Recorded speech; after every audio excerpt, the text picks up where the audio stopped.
Queridos hermanos y hermanas, el día de hoy pues tenemos este evangelio que nos abre acerca del perdón y de la misericordia de Dios.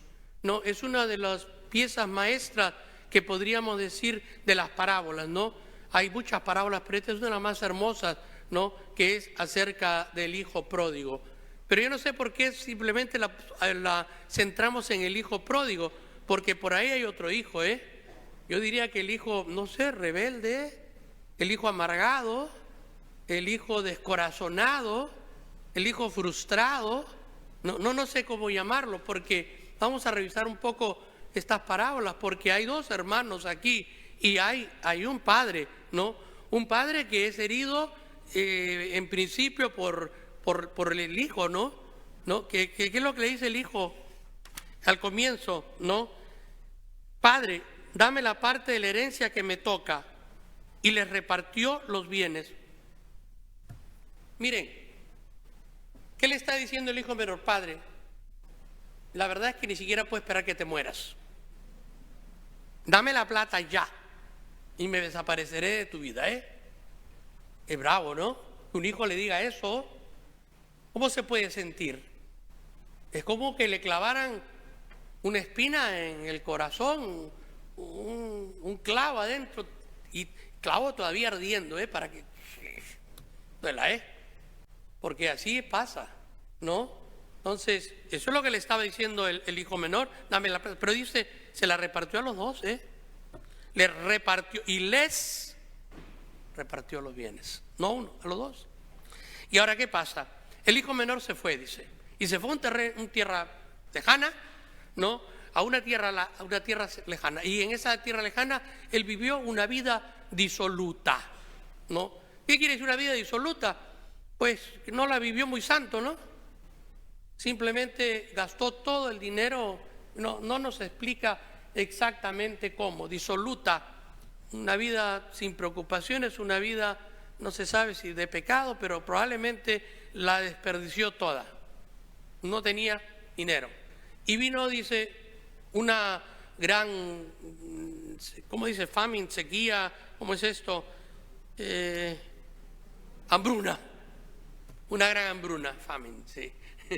Una gran hambruna llega a esta tierra y él tiene que trabajar. Porque si no come, tenía hambre. Pero lo que trabajaba ni siquiera le alcanzaba. Y para colmo, recuerden, él es judío. ¿Y qué está haciendo? Está trabajando criando cerdos, una cosa que ellos consideran impura, ¿no? Y es más, quería comerse la comida de los cerdos y ni siquiera se lo dejaban hacer. Miren, ¿cómo les puedo explicar? No podía ir más bajo que eso ya, tocó fondo, ¿no? Cuando ya llegamos allá, lo último que nos puede pasar, eso fue lo último que le pudo pasar, ¿ok? Ya no podía ir más abajo. Entonces, este muchacho, ¿no? Se pone a pensar, ¿qué he hecho con mi vida? Tenía dinero, tenía padre, en la casa de mi padre, yo tenía buena comida, tenía servicio, tenía todo. Y aquí no tengo nada, me muero de hambre y tengo que comer comida impura y ni siquiera me dejan comer comida impura. Y dice, me levantaré, iré a la casa de mi padre. Y le diré, Padre, he pecado contra ti, contra el cielo. No merezco llamarme hijo tuyo. ¿Y por qué lo pensaba este hijo? Porque había roto la filiación. Es decir, padre a hijo, él había cortado esa filiación de padre. Es decir, ya no podía decirle padre. No, trátame al menos como a un sirviente. Por lo menos tendré trabajo y comida, pero ya no tendré los lujos porque eso lo perdí por tonto, ¿verdad? Por cabeza loca, lo que sea, ¿no? Pero entonces él va a regresar a su padre. ¿Qué es lo que está haciendo este joven? Primero, ha reflexionado, le duele haber pecado contra el cielo y contra su padre, y él va a pedirle perdón, a ver si ese perdón le es concedido por lo menos para poder trabajar en la casa de su padre. ¿Les hace acordar algo a ustedes de esto? La confesión, ¿verdad? Cuando nos acercamos a la confesión, ¿cómo nos acercamos? Primero, y eso a mí siempre me da risa esto, y estoy entrando a una iglesia, padre, una confesioncita al paso es muy ligera. Oiga, que las confesiones pueden ser al paso, que las confesiones no pueden ser ligeras. Hay que pensar en lo que me voy a confesar, ¿no? La confesión es un encuentro con Dios, es un encuentro con el Señor. Y por eso lo que nosotros tenemos que hacer es meditar en nuestros pecados, tener el dolor de haber pecado. Tenemos nosotros el dolor de haber pecado. Nos arrepentimos profundamente de haber infligido esa pena a Dios Padre. Por eso es el dolor que tenemos que sentir. Y luego tenemos que tener, ¿no?, el propósito de enmienda. Porque ¿de qué sirve una confesión si yo voy como una lavadora, voy a lavar la ropa sucia para volverla a ensuciar de nuevo? No, es el propósito de enmienda que nos permite a nosotros decir, ya no quiero volver a pecar. Y el Señor nos va a dar que después tenemos que confesar esos pecados. Por eso, si vemos nosotros, el Hijo empieza a hablarle al Padre, Padre, he pecado contra el cielo y contra ti, no merezco llamarme, pero el Padre lo calla, le pone las ropas y todo. ¿Y por qué? Porque Él tiene que confesar, ¿no? Y entonces el Señor, su Padre, le da el perdón, ¿no? ¿Y cuál es el perdón? Le está dando la restitución filial. Le pone la capa que dice, tú eres de la familia, el anillo que pertenece a los símbolos reales y sandalias porque no eres esclavo, no eres servidor. Él no lo recibe como sirviente, no lo recibe como trabajador, lo recibe como hijo. Y eso es exactamente lo que pasa cuando nosotros vamos a la confesión. El Señor nos perdona y restituye la filiación de hijos e hijas de Dios. Y nos dice el Señor, no me acordaré de tu pecado. No me acordaré de tu pecado, Y eso es precisamente lo que pasa aquí. Es decir, el pecado que hemos cometido, el Señor nos lo perdona. Y nos lo perdona al punto que Él no lo va a tomar en cuenta en el juicio. Pero ¿qué pasa? Eso no lo voy a explicar ahora, porque se complican las cosas. Porque a uno dice, pero si me ha perdonado, ¿por qué todavía tengo una huella? Porque ¿saben qué? El pecado nos deja. Si nosotros nos cortamos, ¡ay, me corté! Puntos. ¿Qué queda ahí? Eso es lo que queda del pecado. Ya no hay problema, ¿no? Pero queda una seña del pecado. Y entonces nosotros, eso es la culpa, La culpa que quedó del pecado, eso es lo que nosotros tenemos que borrar. ¿Cómo lo borramos? Por nuestras buenas acciones, con nuestras obras de misericordia, y si no, pues en el purgatorio. ¿Ok? Así que ya saben, no quería entrar por ahí, pero bueno, ese es tema de otra homilía, ¿verdad? Pero sigamos en el perdón, porque eso es lo que me interesa a mí, entender esta relación de perdón. Y entonces, ¿qué es lo que hace el Padre? Dice que cuando un pecador se convierte, hay fiesta en el cielo, Y es precisamente lo que el Señor nos está diciendo. Matamos al becerro más gordo. Dice que en esta parábola hay uno que pierde. ¿Saben quién es? El pobre becerro. Bueno, ese fue un intermedio. ¿Verdad? Ustedes no se habían puesto a pensar en eso, Pero miren, ¿qué pasa con el otro hijo, El otro hijo se supone que estaba en el campo, ¿no? Dijo, salió entonces, el hermano mayor, el hijo mayor estaba en el campo, sí. Y al volver, llegó a la casa y escuchó, porque hay fiesta. ¿Cómo que hay fiesta? Y ni siquiera me enteré, no estaba invitado, ¿qué pasa? ¿No? Entonces no quería entrar. Y le pregunta a uno de los sirvientes, ¿qué pasa? ¿Por qué hay fiesta? Tu hermano ha regresado y tu padre está dando una gran fiesta por él, porque tu hermano estaba muerto y ha entrado y ha regresado vivo, ¿no? Entonces él se enojó, fíjense. ¿Y por qué se enojó? Porque él, fíjense, si nos vamos a poder a pensar, sale el padre, oye, entra, vamos a celebrar. Tu hermano se ha arrepentido, tu hermano ha vuelto. eso debería ser fiesta también para el hermano, ¿verdad? Porque si el hermano quisiera al otro hermano, estaría contento de que ha regresado, ¿o no? Pero lo que va a hacer es una serie de increpancias hacia el padre. ¿Y qué le va a decir? No, tu hermano ha regresado. No, el hermano mayor se enojó, no salió, entonces, mire, hace tanto tiempo que te sirvo sin desobedecer jamás una orden tuya. Este pareciera más que un hijo, un asalariado. Te estoy obedeciendo. Cuando uno tiene amor, no hay es simplemente, no es que tú me mandas una orden y yo te obedezco. No, es que la obediencia viene del amor que procede del afecto mutuo entre ambos. Entonces esto es bien diferente, ¿no? Y tú nunca me has dado ningún cabrito para comérmelo con mis amigos. Es decir, él lo que está esperando, ¿qué es? La recompensa, ¿no? No está esperando el amor, sino que me den algo más para mí.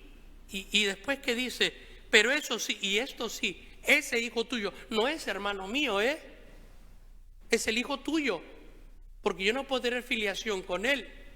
Fíjese qué bravo es este hermano, Él ha cortado, ¿no?, la filiación de hermanos.